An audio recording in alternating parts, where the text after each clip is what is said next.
अल्हम्दुलिल्लाहि रब्बिल आलमीन वल्आक़िबतु लिलमुत्तक़ीन वस्सलातु वस्सलामु अला शम्सिल हिदायति वल यक़ीन रब्बि यस्सिर वला तुअस्सिर वतम्मिम बिल खैर।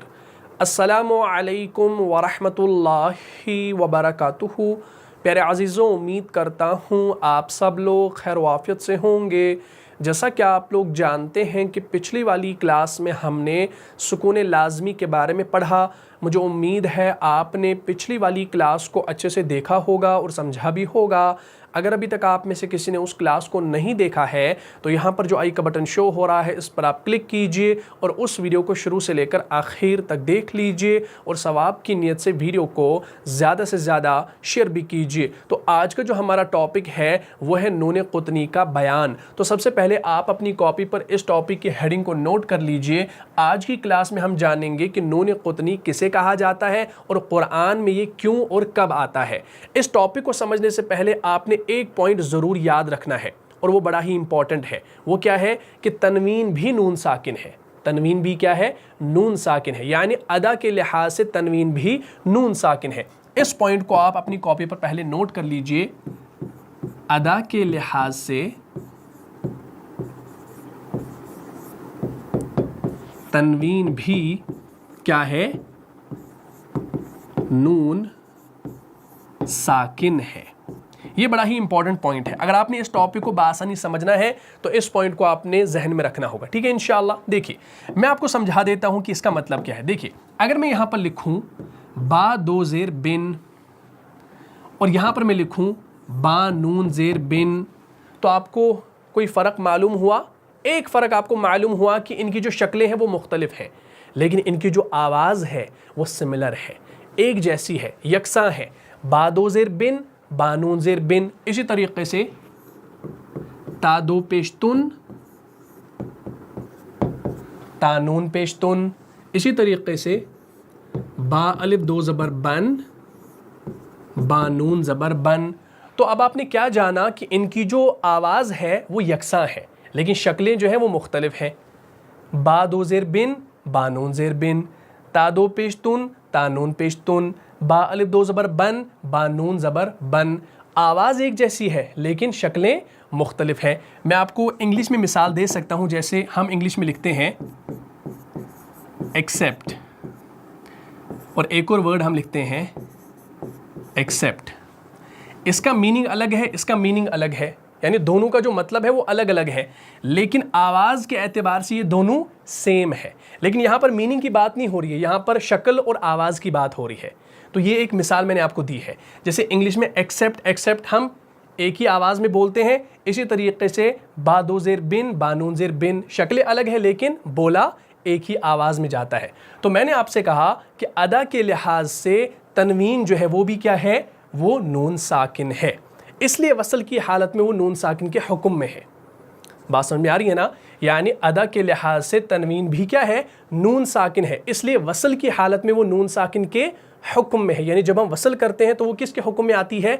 नून साकिन के हुक्म में आती है। इसको भी आप लिख लीजिए, इंशाअल्लाह बात पूरी समझ में आ जाएगी। उम्मीद करता हूँ ये सारी चीज़ें आपको समझ में आ गई होगी। तो मैंने कहा कि अदा के लिहाज से नून तनवीन जो है ये भी नून साकिन है, इसलिए वसल की हालत में वो नून साकिन के हुक्म में है, इसलिए वसल की हालत में वो नून साकिन के हुक्म में है। क्लियर हो गया? इस पॉइंट को आप साफ साफ अपनी कॉपी पर नोट कर लीजिए, या आप इसको आसानी से याद रख सकते हैं। अदा के लिहाज से तनवीन भी नून साकिन है, इसलिए वसल की हालत में वो नून साकिन के हुक्म में है। लिहाजा तनवीन के बाद अगर कोई हरफ साकिन आ जाए, तनवीन के बाद अगर कोई साकिन हरफ आ जाए, यानी कोई ऐसा हरफ आ जाए जो सुकून के साथ हो, और तनवीन आप समझते हैं ना, दो ज़बर, दो ज़ेर, दो पेश को तनवीन कहते हैं। लिहाजा तनवीन के बाद अगर कोई साकिन हरफ आ जाए, यानी कोई ऐसा हरफ हो जो सुकून के साथ हो, तो होगा क्या? इज्तिमाए साकिनैन होगा। इज्तिमाए साकिनैन किसे कहा जाता है? दो साकिन का जमा होना, उसे इज्तिमाए साकिनैन कहा जाता है।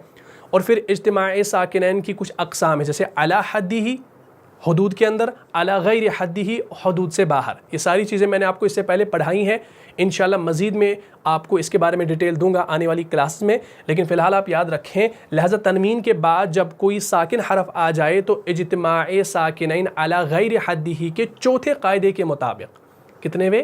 چوتھے قاعدے کے مطابق تنوین کے نون ساکن کو کسرہ دے کر پڑھا جائے گا. یہ آپ نے یاد رکھنا ہے. بات سمجھ میں آ رہی ہے نا؟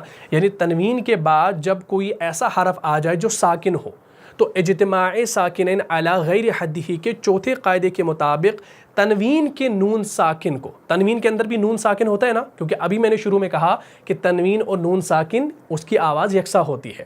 تو اب یہاں پر آپ نے یاد رکھنا ہے قاعدے کے مطابق کیا ہوگا کہ تنوین کے نون ساکن کو کسرہ دے کر پڑھا جائے گا. بات سمجھ میں آ رہی ہے نا؟ میں نے سٹارٹنگ میں آپ سے کہا تھا کہ تنوین و نون ساکن کی آواز یکساں ہوتی ہے، جیسے با دو زیر بن، با نون زیر بن ہوتی ہے نا. یعنی لکھنے کا جو طریقہ ہے وہ الگ الگ ہے لیکن آواز ایک جیسی ہے. یعنی تنوین جو ہے یہ کس کے برابر ہوتی ہے؟ نون ساکن کے. تو یہ ساری باتیں جو میں نے یہاں پر لکھی نا یہ یہی ہے. اسی لیے میں نے کہا کہ اس پوائنٹ کو آپ نے سمجھنا ہے. ادا کے لحاظ سے تنوین بھی نون ساکن ہے، اس لیے وصل کی حالت میں وہ نون ساکن کے حکم میں ہے. یعنی جب ہم وصلاً اس کو پڑھیں گے نا، یعنی تنوین کے بعد جب کوئی ایسا حرف آ جائے جو ساکن ہو تو وصل کی صورت میں کیا کریں گے؟ اس تنوین کے نون کو ہم کسرہ دے کر پڑھیں گے. اب آپ کہیں گے کہ وہ تنوین کا نون آیا کہاں سے؟ کیونکہ تنوین جو ہے وہ نون ساکن کے حکم میں ہے. ابھی ہم نے لکھا. بات سمجھ آ رہی ہے نا؟ مثال میں آپ کو دینے لگا ہوں، انشاءاللہ بات کلیئر ہو جائے گی. دیکھیے اس کو میں مٹا دیتا ہوں، یہ آپ نے سمجھ لیا ہوگا، اس کو آپ نوٹ کر لیجئے گا انشاءاللہ. جیسے میں یہاں پر ایک مثال آپ کو دوں، میں یہاں پر لکھوں خیرن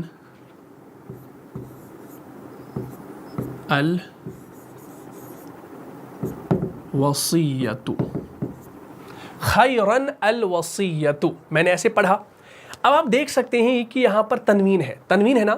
تنوین کے بعد اگر کیا آ جائے، ابھی میں نے کہا اگر تنوین کے بعد کوئی ساکن آ جائے تو ہوگا کیا؟ تنوین کے نون ساکن کو زیر دینی ہے. لیکن اب آپ کہیں گے بھائی یہاں پر تو تنوین کے بعد کوئی نون ساکن ہے ہی نہیں، تو نون ساکن آپ نے لایا کہاں سے؟ کیونکہ تنوین کے اندر ہی نون ساکن ہوتا ہے نا. تنوین کس کے برابر ہوتا ہے؟ نون ساکن کے. وہ تنوین کے اندر ہی نون ساکن ہے تو اس نون ساکن کو ہم نے زیر دینی ہے. اب میں آپ کو یہ سمجھاؤں گا کیسے. دیکھیے یہاں پر تنوین کے بعد آگے کیا آ رہا ہے؟ ساکن آ رہا ہے. اور ہمارا رول یہی ہے کہ اجتماع ساکنین علی غیر حدہ کے چوتھے قاعدے کے مطابق تنوین کے نون ساکن کو ہم نے زیر دینی ہے. لیکن سوال پیدا ہوتا ہے کہ نون ساکن تو یہاں پر نظر ہی نہیں آ رہا. لیکن اگر یہ ڈاؤٹ آپ کا کلیئر ہو گیا ہے کہ تنوین ہی نون ساکن کے حکم میں ہے تو یہ بات آپ کو پوری سمجھ میں آ گئی ہوگی. اس کو زیر دینا مشکل نہیں ہے. دیکھیے تنوین کے بعد یہاں پر آگے لام ساکن آ رہا ہے، یعنی اجتماعی ساکنین ہو رہا ہے. اب آپ کہیں گے بھائی اجتماعی ساکنین تو دو ساکن ہوگی، یہاں پر تو کوئی یہاں پر تو ایک ہی سکون ہے، پیچھے تو کوئی ساکن نہیں ہے. اب میں بتاؤں گا کیسے. دیکھیے اگر میں یہاں پر لکھوں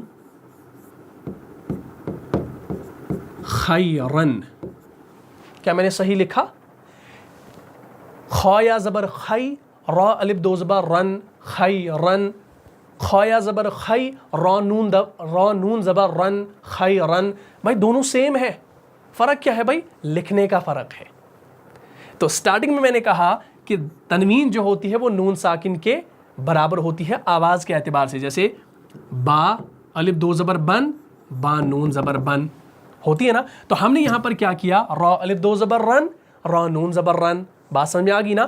گویا تنوین اور نون ساکن یکساں ہے. تو اب آپ کا نون ساکن ظاہر ہو گیا، یہ پتہ چل گیا کہ تنوین کے اندر ایک نون ساکن ہوتا ہے. ہاں چلیے اس کے بعد آگے کیا ہے؟ اس کے بعد آگے آ رہا ہے آپ کا الوصیۃ، یہ آتا ہے نا. اب آپ دیکھ سکتے ہیں، دھیان رکھیے گا. دیکھیے یہاں پر کیا ہو رہا ہے کہ یہاں پر نون جو ہے یہ ساکن ہے اور آگے لام جو ہے یہ بھی ساکن ہے. کیا اجتماعی ساکنین ہو گیا؟ ہو گیا. کیسے ہو گیا بھائی؟ کیونکہ نون کے اوپر بھی سکون ہے اور آگے لام کے اوپر بھی سکون ہے. یہ جو لام ساکن ہے نا، لام ساکن، دیکھیں ساکن کیا ہوتا ہے؟ ساکن جو ہے نا وہ ہمیشہ اپنے ماقبل متحرک کی ڈیمانڈ کرتا ہے. ساکن یہ چاہتا ہے کہ میرے پیچھے جو ہونا وہ متحرک ہو. فار ایگزامپل اگر میں یہاں پر لکھوں گا با ساکن اور میں آپ سے کہوں گا بھائی اس کو پڑھو، کیا آپ اس کو پڑھ سکتے ہیں؟ قیامت آئے گی آپ اس کو پڑھ ہی نہیں پاؤ گے. لیکن اگر اس با ساکن سے پہلے میں حمزہ زبر لگا دوں، اب کہوں کہ پڑھو، کیا پڑھ سکو گے؟ آرام سے. حمزہ با زبر اب، पढ़ सकोगे। लेकिन अगर इस अलिफ को मिटा दिया जाए, हमज़ा को मिटा दिया जाए, तो क़यामत आएगी, इस बा साकिन का तलफ़ुज़ आप कर ही नहीं सकते। क्यों? क्योंकि सुकून कोई हरकत नहीं मानी जाती। वो एक अलग बात आपको पढ़ाई गई है कि सुकून भी एक हरकत है, वो उससे तो मैं भी इत्तेफाक रखता हूँ। लेकिन यहाँ पर आप बात समझ लीजिए कि असल जो एक्चुअल हरकत है हमारी हरकत सलासा है, ज़बर ज़ेर पेश, बा साकिन से पहले कोई मुतहरिक नहीं है, तो होगा क्या? होगा यूं कि इसको पढ़ा नहीं जाएगा, ये पढ़ने में नहीं आएगा। बात यहाँ तक क्लियर होगी? चलिए, तो हमने क्या देखा कि यहाँ पर नून साकिन के बाद लाम साकिन है। क्या लाम साकिन को पढ़ा जाएगा? नहीं पढ़ा जाएगा। क्यों? क्योंकि पीछे भी तो साकिन है। गोया साकिन से पहले जब साकिन आ गया तो पढ़ा ही नहीं जाएगा, साकिन से पहले मुतहरिक होना चाहिए। देखिए, अब होता यूं है, यहाँ पर ये जो भाई साहब है, कौन सा भाई साहब है? नून भाई साहब है, नून साकिन। नून साकिन से पहले रॉ के ऊपर ज़बर है, तो इस नून को पढ़ा जाएगा ना? खैरन, नून की आवाज़ निकली ना। लेकिन ये जो लाम साकिन है, ये बेचारा परेशान हो गया।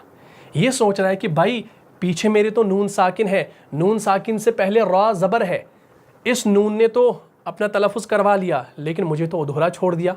अब ये लाम जो है ना, ये इस नून से बातें करता है, भाई तो एक काम कर सकता है मेरे लिए, अगर तो मेरा दोस्त है, सच्चा दोस्त है। नून कहता है कि भाई बताओ क्या हेल्प चाहिए, क्या मदद चाहिए, मैं करने के लिए तैयार हूँ। ये लाम साकिन कह रहा है कि भाई मुझसे पहले कोई मुतहरिक होना चाहिए, लेकिन अफसोस की बात यह है कि यहाँ पर ये हमज़तुल वसल है, ये मुतहरिक नहीं है। तू भी साकिन है और तेरे पहले मुतहरिक है। अगर तू कुछ इनायत कर दे, नज़र करम कर दे मुझ पर कि तू अपनी इस सुकून वाली हरकत को ज़ेर वाली हरकत से तब्दील कर दे, तो क्या ही अच्छा होता। तू भी पढ़ा जाता और मैं भी पढ़ा जाता। वह इस तरीके से तो सिर्फ तू ही पढ़ा जाता है, लेकिन मैं नहीं पढ़ा जा रहा। लेकिन अब तू कुछ कर दे, तो यहाँ पर खुद को ज़ेर दे दे ताकि मैं पढ़ा जाऊँ। तो अब ये नून क्या करता है? ये नून कहता है भाई कोई बात नहीं, इस नून का दिल बहुत बड़ा होता है, तो ये नून कहता है भाई चलो तेरे लिए कुछ भी मैंने यहाँ पर सुकून के बदले में ज़ेर लगा दी, खुश हो जा। तो अब अगर इसको पढ़ेंगे तो ये बनेगा खैरनिल वसीयतु। क्या बनेगा? खैरनिल वसीयतु। कुरान में ऐसे नहीं है, ये मैं आपको समझा रहा हूँ। कुरान में ये है, लेकिन कुरान में एक और चीज़ आपको मिलती है। जब आपने इसको खैरनिल वसीयतु पढ़ा, इज्तिमाई साकिनैन अला गैर हद्दी के चौथे कायदे के मुताबिक नून को आपने ज़ेर दे दी, तो अब होगा क्या? अब आप कुरान में देखते हैं खैरनिल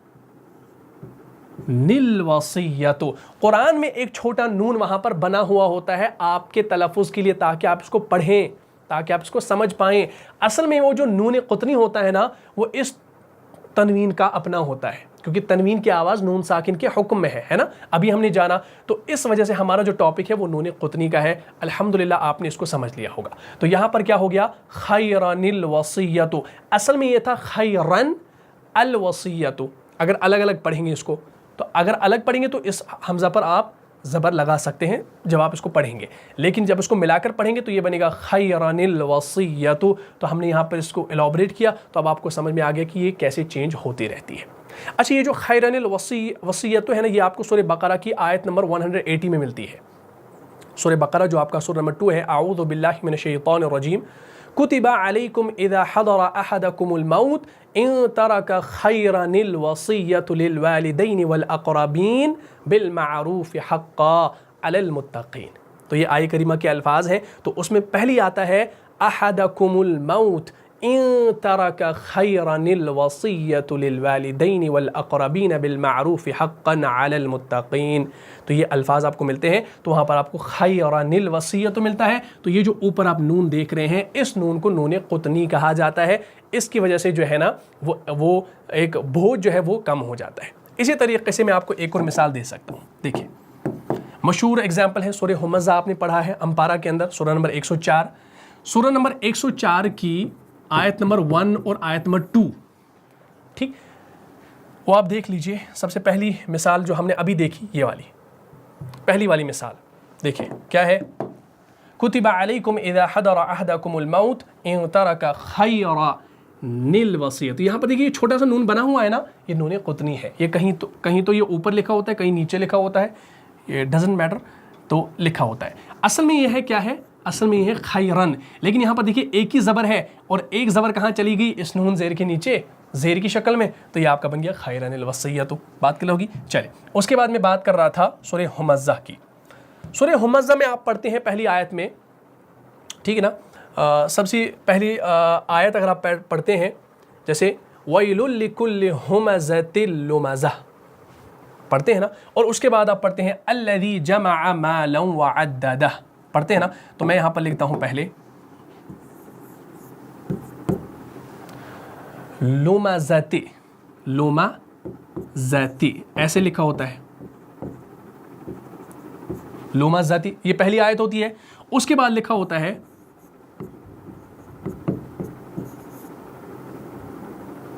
الَّذِي, ایسے لکھا ہوتا ہے نا. وَيْلٌ لِكُلِّ هُمَزَةٍ لُمَزَةٍ الَّذِي, اور اس کے بعد الَّذِي لکھا ہوتا ہے. بات یہاں تک آپ سمجھ رہے ہیں نا. وَيْلٌ لِكُلِّ هُمَزَةٍ لُمَزَةٍ. اب یہاں پر یہ جو لُمَزَةٍ ہے نا, اصل میں یہ لُمَزَةٍ نہیں ہے, اصل میں ہے یہ لُمَزَةٍ. کیا ہے؟ دو زیر کے ساتھ ہے لُمَزَةٍ, اور آگے کیا ہے؟ الَّذِي ہے. اب یہ جو الَّذِي کا یہ جو آپ شروع والا یہ حمزہ دیکھ رہے ہیں نا, یہ حمزۃ الوصل ہے. وصل کی صورت میں یہ پڑھا نہیں جاتا. جب ہم اس کو ملائیں گے نا وصل کی صورت میں, تو ہوگا کیا؟ اس تنوین کے نون ساکن کو اپنے زیر دینا ہوتا ہے, زیر دینا ہوتا ہے نا. لیکن اب آپ کہیں گے کہ بھائی یہاں پر جو تنوین ہے نا, تنوین کسرہ ہے, اس کے ساتھ تو کوئی نون نہیں لکھا ہوتا, نون ساکن. لیکن آپ اس کو ایلابریٹ جب کریں گے تو یہ بنے گا ایسے لُمَزَةٍ. کیا میں نے تین ایسے ٹھیک لکھا؟ تا دو زیر تین, تا نون زیر تین لکھ سکتے ہیں نا. لیکن اصل یہ ہے, یہ یہاں پر کیا ہے سمجھانے کے لیے ہے, مثال ہے. اصل میں یہ بنے گا ایسے کھول کر لُمَزَةٍ. یہ جو تائے مربوطہ ہے نا دو زیر کے ساتھ, یہ کھول کر ایسے لکھی جائے گی, تا نون زیر تین. ٹھیک بن گئی تین. اس کے بعد آپ لکھیں گے الَّذِي. الَّذِي لکھا. اب یہاں پر لام مشدد ہے, اس لام کو بھی اگر میں کھولنے لگوں نا تو یہ لام ایسے بنے گا. پہلا والا لام ساکن اور بعد والا لام زبر کے ساتھ. اس کے اندر دو لام ہے نا, تجدید ہے. تو آپ دیکھ سکتے ہیں یہاں پر یہ جو ہے یہ نون ساکن ہے اور پہلا والا لام آپ کا ساکن ہے, تو دو یہاں پر ساکن جمع ہو گئے, تو کیا ہو گیا؟ اجتماع ساکنین ہو گیا. علی غیر حدی ہے. غیر حدی سے مراد ہے یہ الگ الگ حدود میں ہے, ایک جگہ نہیں ہے, الگ الگ ہے. وہ نون ساکن وہاں ہے اور یہ لام ساکن یہاں ہے. تو علی غیر حدی ہی اس کا چوتھا قاعدے کے مطابق یہاں پر کیا کرنا ہے؟ نون کے نیچے آپ نے زیر لگانی ہے. تو ہم کیا کریں گے؟ ہم اس نون کو زیر دیں گے, کیونکہ یہ لام جو ہے ڈیمانڈ کرے گا اس نون سے, بھائی زیر لگا دے تاکہ میں بھی پڑھا جاؤں. تو یہ نون جو ہے یہ ہمیشہ بڑا دل رکھتا ہے, تو یہ اس سکون کے بدلے میں یہاں پر خود کو زیر دے دے گا. تو یہ بن جائے گا لُمَزَةٍ الَّذِي. لُمَزَةٍ الَّذِي. تو اب یہاں پر نِلَّذِی پڑھا جائے گا. آپ سورہ حمزہ جب پڑھتے ہیں نا, اگر آپ پہلی اور دوسری آیت کو ملائیں گے, ملانے کی صورت میں یاد رکھیے گا. ہاں اگر آپ وقف کریں گے تو آخر والا یہ جو گولتا ہے یہ ہائے ساکنہ میں تبدیل ہو جائے گی وقف کی صورت میں. وَيْلٌ لِكُلِّ هُمَزَةٍ لُمَزَةٍ لُمَزَةٍ زَہ زَہ. لیکن اگر آپ ملائیں گے دونوں آیتوں کو, وَيْلٌ لِكُلِّ هُمَزَةٍ لُمَزَةٍ الَّذِي جَمَعَ مَالًا وَعَدَّدَهُ. تو اب آپ نے الَّذِي ضرور کرنا ہوگا. اب قرآن کے اندر دیکھ سکتے ہیں یہ ہمارے پاس مثال ہے. کیا ہے بھائی؟ دیکھیے وَيْلٌ لِكُلِّ هُمَزَةٍ لُمَزَةٍ الَّذِي. یہاں پر یہ نون چھوٹا بنا ہوا ہے نا, تو اس نون کو کہا جاتا ہے نون قطنی. بات یہاں تک کلیئر ہوگی. اسی طریقے سے اور بھی مثال ہے, جیسے خیر نطمئن. یہ بھی آپ کو قرآن میں ملتی ہے, سورہ حج کے اندر آپ کو ملتی ہے, سورہ حج کی آیت نمبر 11 کے اندر آپ کو ملتی ہے. چلیے اس کو میں دکھا دیتا ہوں. جیسے ایک اور مثال, جیسے خیرن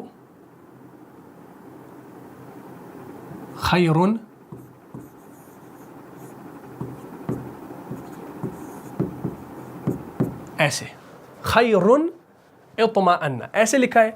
لیکن اب آپ دیکھ سکتے ہیں کہ یہاں پر طا جو ہے یہ سکون کے ساتھ ہے, اور یہاں پر تنوین ہے نا, کیا یہ بھی ساکن ہے؟ ہاں. اس کو کھول کر لکھیں گے تو یہ آپ کا بنے گا خیرن.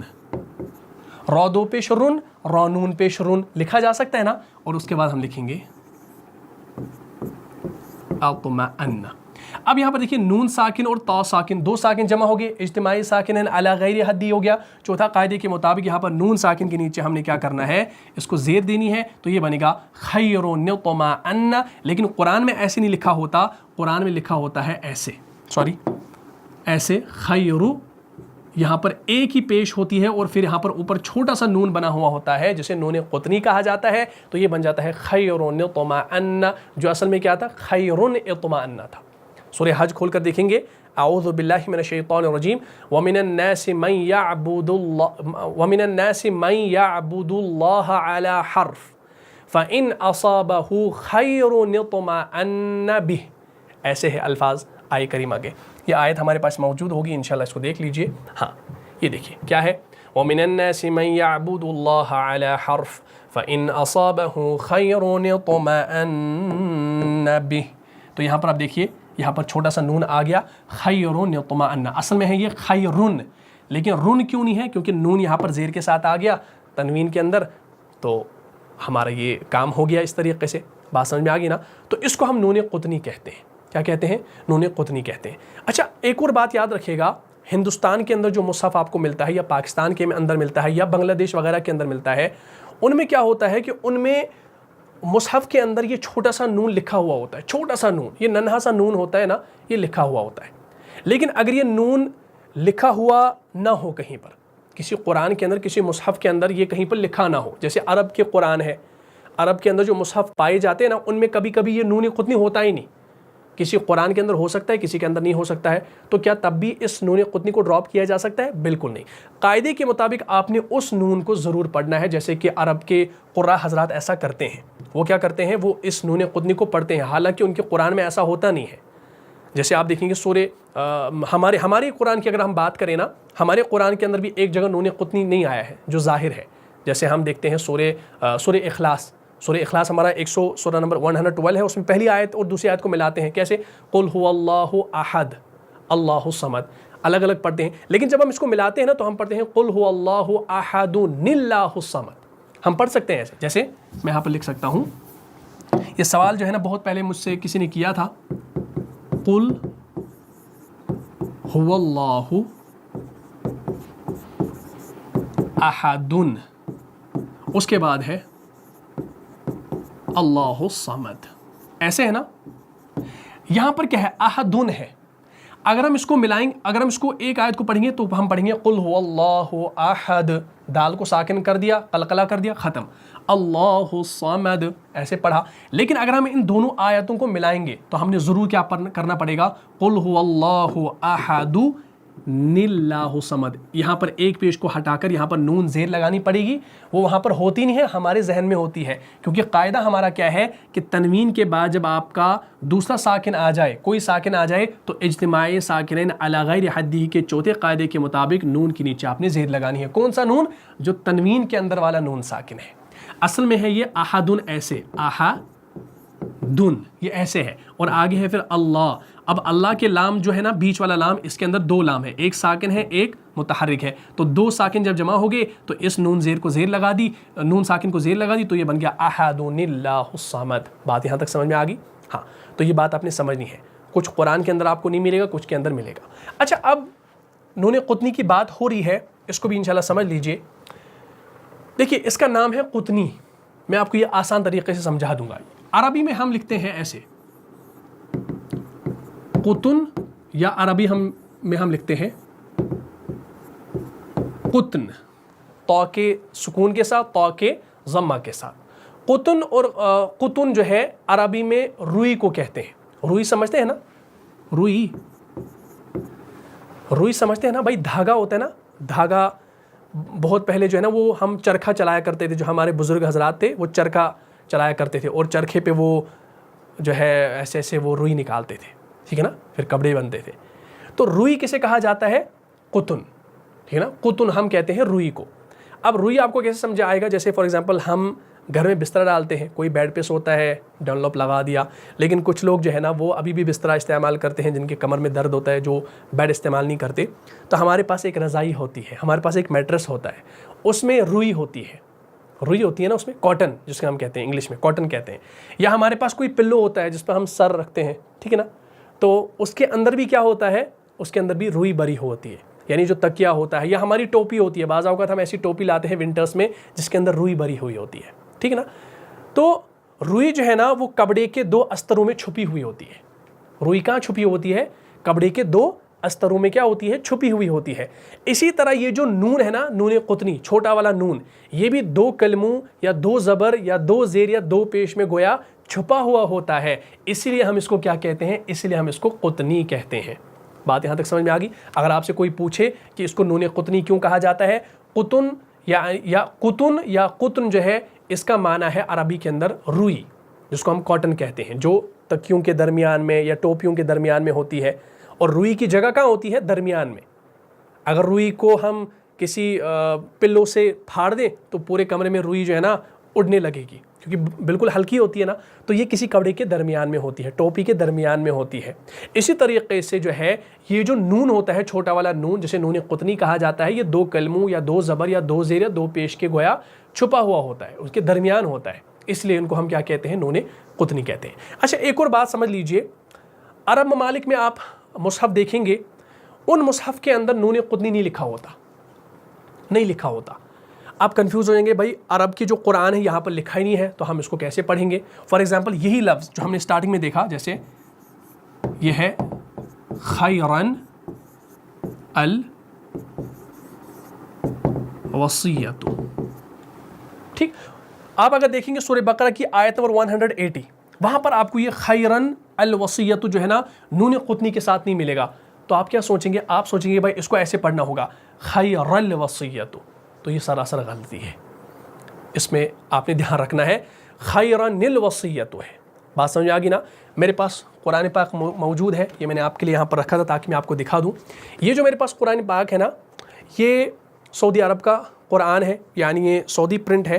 اس میں میں نے یہاں پر نشان بھی رکھا ہے آپ کے لیے تاکہ آپ اس کو بآسانی سمجھ پائیں. تو آپ دیکھ سکتے ہیں، میں یہ آپ کو دکھا دوں. یہاں پر جو ہے آیہ کریمہ ہے سورہ بقرہ کی 180.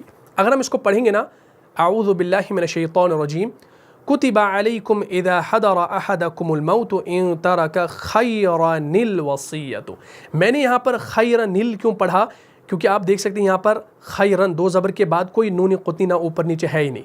تو کیوں میں نے اس کو پڑھا؟ کیونکہ یہاں پر یہ قاعدہ ہی ہے کہ جب یہاں پر تنوین کے بعد کوئی ساکن حرف آ جائے تو کیا ہوگا؟ اجتماعی ساکنین علی غیر حدہ کے مطابق جو ہے اس تنوین کے نون ساکن کو ہم نے زیر دینی پڑے گی. یہ قاعدہ ہے، یہ رول ہے. ٹھیک ہے جی، بات یہاں تک سمجھ میں آ گئی؟ چلیے، تو اس کے بعد جو ہے ہمارے پاس ایک اور لفظ آتا ہے، جیسے مبینن. یہ بھی ہمارے پاس آتا ہے مبینن. ہاں اس کو دیکھ لیجئے، سوری، مبینن.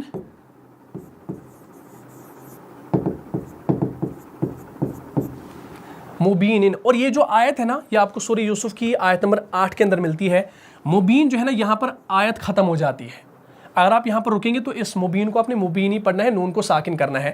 لیکن اگر آپ اس مبین اور اس اقتلو کو ملائیں گے، لیکن اگر یہاں پر دیکھیں، یہاں سے اگر آپ شروع کریں گے تو اس کو آپ نے اوپر پیش لگانی ہے، کیونکہ یہاں کا جو اس کا تیسرا کلمہ ہے وہ پیش کے ساتھ ہے، اس وجہ سے ہم نے اس کو یہاں پر شروع میں پیش لگا دی. ٹھیک ہے نا؟ اصل میں ہے یہ مبین ہے. لیکن اگر آپ ان دونوں آیتوں کو ملائیں گے نا تو اس تنوین کے اندر کیا ہے؟ ایک نون ہے نا، نون ساکن ہے، اس کو زیر دے کر آپ نے اس قاف کے سکون کے ساتھ اس کو ملانا ہے. یہ والا نون ساکن اس قاف، سوری، یہ نون زیر جو ہے یہ قاف ساکن کے ساتھ ملے گی تو یہ بنے گا مبین نقتلو. سورہ یوسف کھول کر دیکھیں گے، اذ قالوا لیوسف واخوہ احب الی ابینا منا ونحن عصبہ ان ابانا لفی ضلال مبین. یہ پہلی آیت ہے. اس کے بعد آتا ہے اقتلوا یوسف، یعنی قتل کرو یوسف علیہ السلام کو. لیکن ان ابانا لفی ضلال مبین نقتلوا، مبین نقتلوا، تو وہاں پر بھی آپ کو نون قطنی ملتا ہے.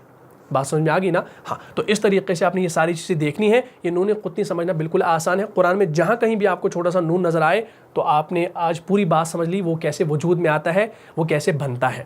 اسی طریقے سے سورہ حج کی آیت نمبر 11 جو میں نے آپ سے پہلے بھی بتائی، جیسے وَمِنَ النَّاسِ مَن يَعْبُدُ اللَّهَ عَلَى حَرْفٍ فَإِنْ أَصَابَهُ خَيْرٌ اطْمَأَنَّ بِهِ. ٹھیک ہے نا؟ اور عجم کے قرآن میں آپ دیکھیں گے کہیں پر لکھا ہوتا ہے، کہیں پر نہیں لکھا ہوتا. جہاں کہیں پر چھوٹا نون لکھا ہو، چھوٹا سا ننھا سا نون لکھا ہو، تو آپ نے سمجھ جانا ہے کہ یہ نون قطنی ہے. بات سمجھ آ گئی نا؟ تو اس مناسبت کی وجہ سے جو ہے نا اس نون کو ہم نون قطنی کہتے ہیں. تو امید کرتا ہوں جن کو ڈاؤٹ تھا نون قطنی کے حوالے سے وہ یہ سوچ رہے تھے کہ بھائی قرآن میں یہ چھوٹا نون کیوں لکھا جاتا ہے، کیا یہ کوئی وقف کی علامت ہے؟ بعض لوگوں نے جو ہے نا مجھ سے یہ سوال کیا کہ یہ کون سی وقف کی علامت ہے. ان کو پتہ ہی نہیں تھا کہ یہ نون قطنی جو ہے یہ وقف کی علامت ہے یا اس کو پڑھا جاتا ہے. بہرحال آج آپ کو یہ ساری چیزیں جو ہے کلیئر ہو گئی انشاءاللہ. تو امید کرتا ہوں یہ پورا ٹاپک آپ کو سمجھ میں آ گیا ہوگا. اگر آپ کو اس کلاس سے فائدہ ہوا ہے تو اپنے دینی بھائیوں اور بہنوں میں اس کلاس میں شیئر کر دیجئے. ملتا ہوں انشاءاللہ نیکسٹ ایپیسوڈ میں. تب تک کے لیے آپ خوش رہیں, سلامت رہیں, امن و حفاظت میں رہیں. السلام علیکم ورحمۃ اللہ وبرکاتہ. جان جان سے بھی پیارا ہے, جان سے بھی پیارا ہے, رہنما مصطفیٰ ہمارا ہے, رہنما